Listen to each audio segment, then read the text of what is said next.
Si tu as cliqué sur cette vidéo, c'est que tu as déjà ressenti cette frustration. Tu veux travailler. Tu veux avancer.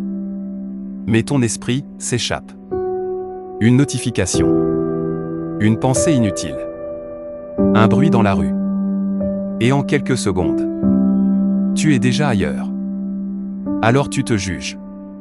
Tu te dis que tu n'as pas assez de volonté. Que tu es paresseux. Que tu n'es pas fait pour te concentrer longtemps. Mais ce que tu ignores, c'est que la concentration n'est pas une question de force mentale brute. C'est une question de stratégie. Et aujourd'hui, je vais t'expliquer pourquoi tu n'arrives jamais à rester concentré. Et comment tu peux changer ça. La première chose à savoir, c'est que ton environnement est ton pire ennemi. Tu veux rester concentré. Mais regarde autour de toi. Ton téléphone, posé à portée de main. Avec ses vibrations, ses sons, ses lumières. Chacun de ces signaux est une main invisible qui tire ton attention loin de ton objectif. Ton ordinateur, ouvert sur plusieurs onglets. Une partie de ton cerveau surveille déjà si une nouvelle vidéo, un nouveau message, ne vient pas d'arriver. La télévision, la musique trop rythmée, les bruits de conversation. Tout cela crée une tempête dans ton esprit. Tu t'attends à construire un château de cartes. En plein milieu d'une tempête de vent. C'est impossible. Voilà pourquoi, avant même de commencer, tu dois nettoyer ton environnement. Éloigner ton téléphone. Fermer ce qui n'est pas essentiel. Faire taire le bruit inutile. Ensuite, tu n'as pas de clarté sur ce que tu dois faire. Dis-moi. Comment peux-tu viser une cible si tu ne sais même pas où elle est? Beaucoup veulent se concentrer, mais ne savent pas exactement sur quoi. Ils ouvrent leur cahier et se disent « je vais réviser ». Mais réviser quoi? Par où commencer? En combien de temps?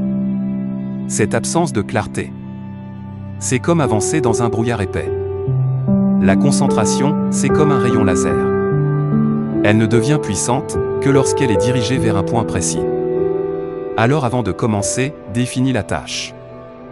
Pas une montagne vague. Une marche claire. Et monte-la, une à la fois. Troisièmement, ton cerveau est devenu impatient. C'est l'un des plus gros problèmes de notre époque. À force de passer d'une vidéo à une autre, d'un réseau social à un autre, ton esprit est programmé pour zapper toutes les 3 secondes. Tu l'as entraîné à préférer les récompenses rapides et constantes, plutôt que l'effort long et profond. C'est comme nourrir un enfant uniquement de bonbons, et s'étonner qu'il refuse de manger des légumes. La concentration, ça se réentraîne. Commence par rester sur une seule tâche. 5 minutes, puis 10, puis 20. Ce n'est pas un sprint. C'est un entraînement progressif.